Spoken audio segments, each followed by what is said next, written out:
Bom, aqui vai uma dica de ouro do Sclosa. Tararã.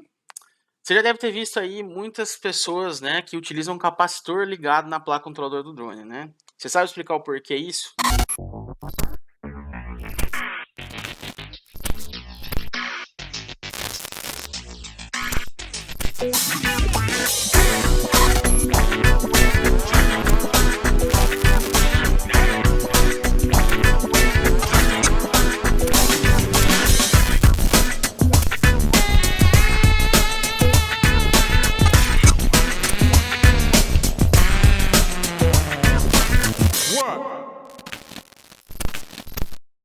Tá?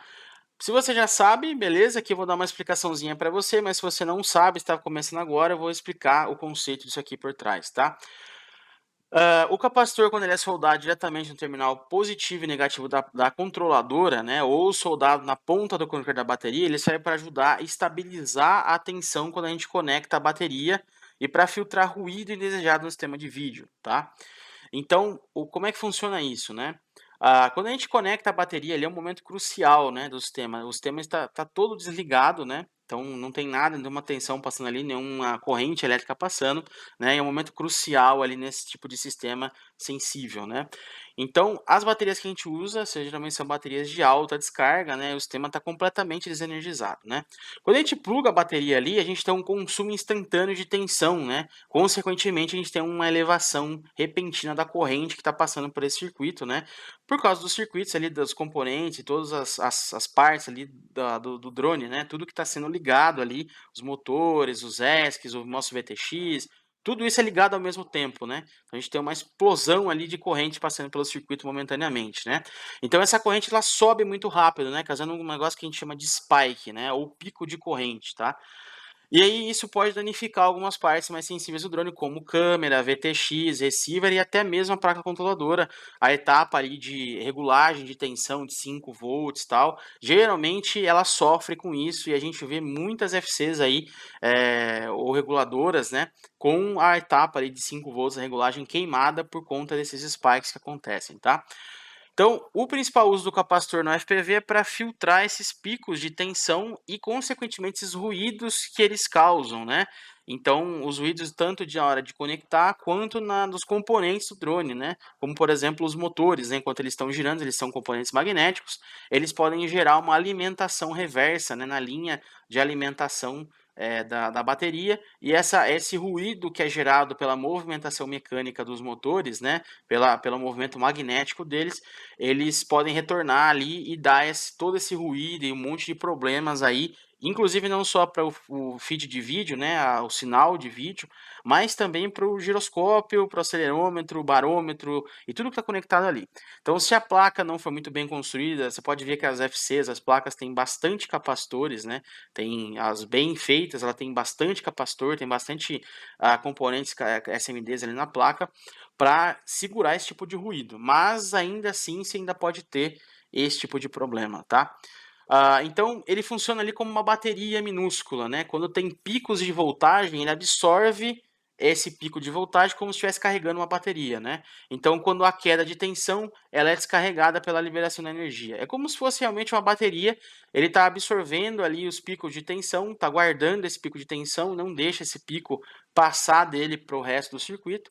E quando eu tenho uma queda de tensão na bateria, por alguma coisa momentânea, por exemplo, você deu um punch, uma aceleração rápida, né, no motor do drone, essa bateria sofreu uma descarga muito rápida, esse capacitor ele serve também para ajudar a estabilizar essa tensão, né, para que o nível dela fique mais suave. Ele tem uma descarga e uma carga bem suave ali para normalizar a tensão ali ao longo de toda a alimentação do drone, tá certo? Bom, e para esse uso, né, para que isso funcione, né, principalmente a parte do filtro, né, a gente tem que usar um capacitor especial, não é qualquer capacitor eletrolítico que eu vou colocar ali que vai fazer esse papel, tá? A gente tem que usar capacitor do tipo Low ESR, tá? Eles são capacitores específicos para uso em frequência, não são capacitores eletrolíticos que você compra em qualquer loja de eletrônica, né? Então, eles são próprios para filtragens em alta frequência, né? Trabalhar com RF, né? Ah, mas você pode estar perguntando, né, qual que é a diferença, né, em soldar um capacitor diretamente na controladora ou soldar no conector da bateria, tá? Se você tiver espaço, tá, prefira sempre soldar o capacitor diretamente em uma dessas 3 opções que está vendo na tela aí, tá? Porque quanto mais próximos os capacitores estiverem da fonte de ruído, mais eficaz ele vai ser a filtragem, tá? Então, ele tem que estar bem próximo ali da entrada, por exemplo. A gente tem ali na distribuidora de energia, né? Onde está saindo ali aonde está saindo ali a tensão, né, que vai alimentar ali a controladora, né, o fio positivo e negativo. A gente tem ali direto na controladora, né, no caso, então a gente pode também ligar esse capacitor diretamente na entrada de alimentação da controladora para filtrar ali ruído já na entrada dela, sem que chegue ali no gyro, sem que chegue ali nos outros componentes sensíveis, né? Ou nos ESCs, né? Se a gente tiver um ESC ali, ESCs individuais ou aquele ESC 4 em 1, a gente pode ligar em cada um dos ESCs um capacitor separado, tá?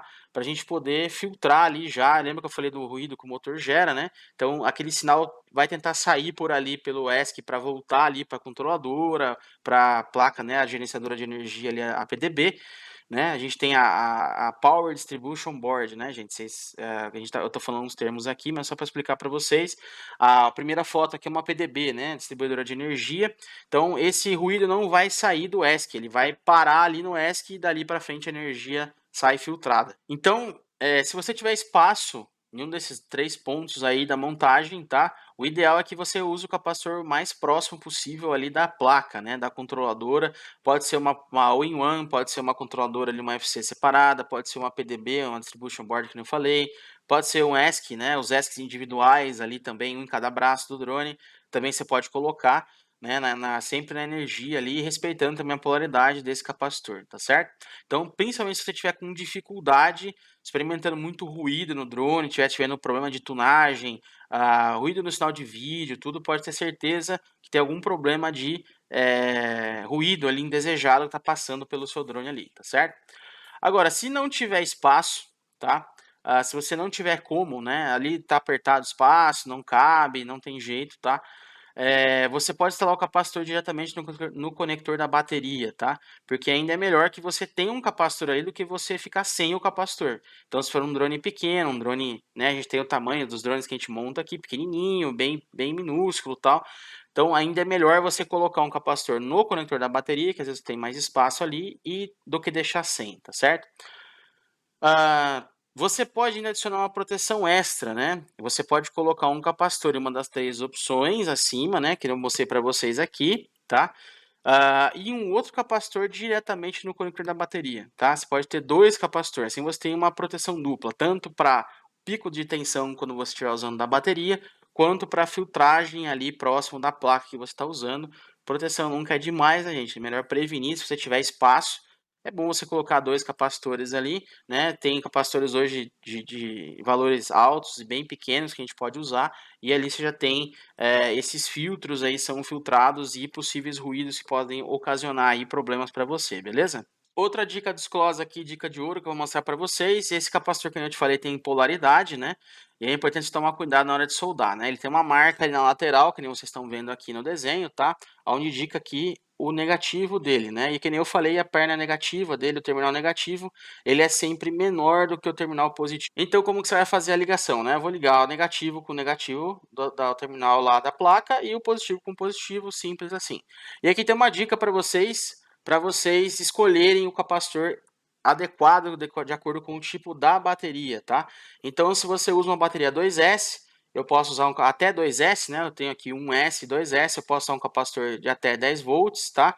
Eu posso usar de maior tensão? Posso, não tem problema, tá? Eu posso usar um capacitor, por exemplo, de 25 volts. Fui comprar, não achei, só achei de 25 ou 35 volts para usar 2S. Não tem problema. O que você não pode fazer é usar um capacitor de 10 volts para usar em 5S, 4S. Você vai queimar o capacitor, tá? Porque a tensão de trabalho desse cara aqui vai ser maior do que você está aplicando nos terminais. Então, ele vai dar problema, você vai explodir o capacitor na hora aí, tá? Então, 3S 16 volts ou mais, 4S 25 volts ou mais, e aqui para 5 e 6S a gente pode usar 35 volts, né, ou 50 volts, né? Aqui geralmente os capacitores de 50 volts eles são um pouco grandes, né? Então se você for usar 6S aqui, ainda você pode usar 35 volts, 35 ou 50 volts, não tem problema, tá? E aqui recomendações de capacitância, né, o valor do capacitor para você poder usar. E aqui eu dei uma dica para você de acordo com o conector, né. Se você usa conector XT60, né, aí você pode usar um desses 3 valores aí, você pode usar um capacitor de 1000 microfarads, 680 micro ou 640 micro, tá. É claro que o de 680 e 640 eles são capacitores, de menor valor, né, de menor tamanho, né, então ali você tem um espaço menor, tá. E se você usa drones com conector XT30, tá, você pode usar aí um capacitor de 470 micro, 330 ou 220 micro, tá. Então qualquer um desses valores aí você pode ter. Lembrando que quanto maior, né, a capacitância, mais tempo eu vou ter ali de carga armazenada, né, consequentemente eu vou ter uma melhor filtragem ali do sinal, tá? Bom, associação série paralela de capacitores, né? A gente tem aqui então a mesma coisa, né? A gente pode associar capacitores que a gente fez com resistor, mas o detalhe aqui é que é ao contrário dos resistores, tá? Então a gente tem aqui a ligação em série, né? Onde tem os capacitores associados, onde eu tenho que fazer então a capacitância equivalente, né? Que é o inverso da soma, né? Então eu tenho que fazer 1 sobre C1 mais 1 sobre C2 e por aí vai, para eu poder achar. Detalhe aqui que se eu tiver dois capacitores com valores iguais, né, ligados em série, eu posso fazer a segunda continha que está aqui, ó, que é 1, né, que é CT igual a capacitância total é igual a C1 vezes C2 sobre C1 mais C2, tá? Então aqui eu acho o valor de dois capacitores de valores iguais, tá certo? E se eu ligar eles em paralelo, eu tenho então a soma, né, dessas capacitâncias, né, como se fosse um super capacitorzão, né, estou ligando eles em paralelo, né. Então é só eu somar os valores aqui da capacitância para poder ter o valor final ali da capacitância desse cara, beleza? Bom, a gente tem aí então capacitores SMD, né? Então eu tenho aqui desse lado alguns tipos, né? Que eu tenho capacitores de tântalo, né? Aqui desse lado, então ele tem essa faixa aqui preta que indica o negativo dele, tá? Aqui essa faixa deles, cara, que indica o negativo. E eu tenho aqui capacitores de outros tipos, né? Capacitor de cerâmica, capacitor eletrolítico também tem nesse formato aqui. Tem alguns tipos de capacitor aqui diferenciados SMD. Se você pegar uma placa do drone, uma FC, depois você vai ver que tem vários desses componentezinhos ali na placa, né, que são capacitores que estão fazendo filtragem, armazenando energia, fazendo várias coisas ali, beleza?